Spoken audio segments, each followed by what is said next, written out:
Assalamualaikum warahmatullahi wabarakatuh. Perkenalkan, nama saya Mila Minatul Maula, NIM 2152311158 dari kelas 2D Perbankan Syariah.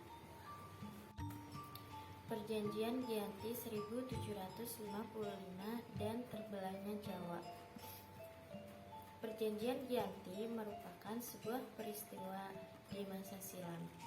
Perjanjian ini lahir dari sebuah kesepakatan bagi tiga politik, di antaranya yaitu Pakubuana III, Pangeran Mangkubumi, dan VOC.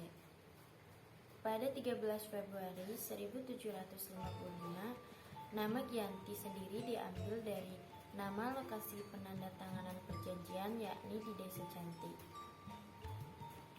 Dalam pelafalan Belanda, ia disebut sebagai Giyanti, dan secara tertulis, ia terbaca sebagai Giyanti. Tempat tersebut sekarang dikenal dengan Dukuh Klaten, Jatiharjo, Karanganyar, Jawa Tengah. Di masa silam, perjanjian ini disebut dalam rangka meredam api konflik yang telah terjadi berlarut-larut. Pasca perpindahan Keraton Kartasura ke Surakarta, api dari peristiwa Geger Pecingan ternyata belum mati tepat di sumbernya. Ketika itu, Mangkubumi yang membantu Pakubuana II dalam meredakan api konflik mendapatkan hadiah sebuah tanah dari Pakubuana II. Namun, luas tanah yang diberikan rupanya menimbulkan kecemburuan. Salah seorang pangeran lalu mengeluhkan ketidakadilan tentang hadiah tersebut kepada Jenderal Baron Imhoff. Sang gubernur di Batavia pun lantas mengeluarkan keputusan yang membuat tanah tersebut tidak jadi dimiliki oleh Mangkubumi. Perlawanan ini mendorong Gubernur VOC Jawa Utara, Nicholas Harting, mengambil sikap. Untuk menyelamatkan daerah operasionalnya, secara tertutup Harting melakukan perundingan dengan Pangeran Mangkubumi. Setelah berkali-kali melakukan perundingan, Harting bersepakat dengan keinginan Pangeran Mangkubumi yang hendak menjadi penguasa di tanah Jawa.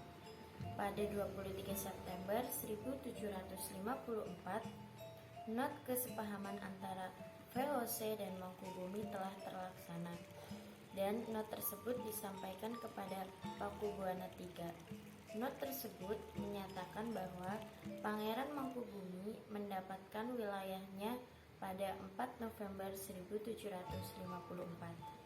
Pakubuana III menyatakan persetujuan terhadap hasil perundingan Gubernur Jawa Utara dengan Mangkubumi tersebut.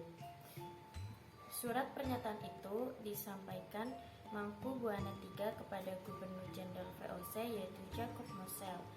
Kesepakatan ini mendorong terjadinya sebuah perjanjian besar yang ditandatangani di Desa Giyanti, beberapa kilometer di sebelah timur Surakarta.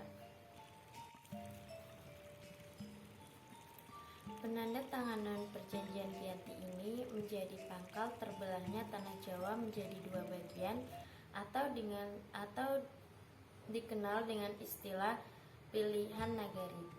Hal ini menjadi awal mula naik tahtanya Mangkubumi di Yogyakarta sebagai Sri Sultan Hamengkubuwono I dengan gelar Senopati Ingalogo Sayyidin Panotogomo Halifatullah sejak ditandatangannya perjanjian tersebut pada 13 Februari 1755. Sementara itu, pasca perjanjian Giyanti, Raden Mas Said masih terus melakukan pemberontakan. Raden Mas Said menuntut hak wilayah. Dalam gerakannya pada Oktober 1755, Pangeran Raden Mas Said berhasil mengalahkan satu kelompok VOC.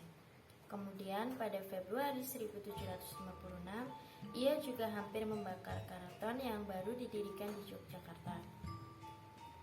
Setelah perang bertahun-tahun, VOC akhirnya menyudahi dengan perjanjian penandatanganan, yaitu Perjanjian Salatiga pada 1757. Perjanjian ini yang membuat tanah Jawa terbagi. Pada perjanjian ini, Pangeran Raden Mas Said mendapat sebagian wilayah Kasunanan Surakarta dengan gelar Kanjeng Gusti Pangeran Adipati Aryo Mangkunegoro Lalono Soyo Misa Susanapati ing Alogo Salat Satrio Rogo Mataram ing Nagari Surakarta Adiningrat. Sekian dari saya, kurang lebihnya mohon maaf. Wassalamualaikum warahmatullahi wabarakatuh.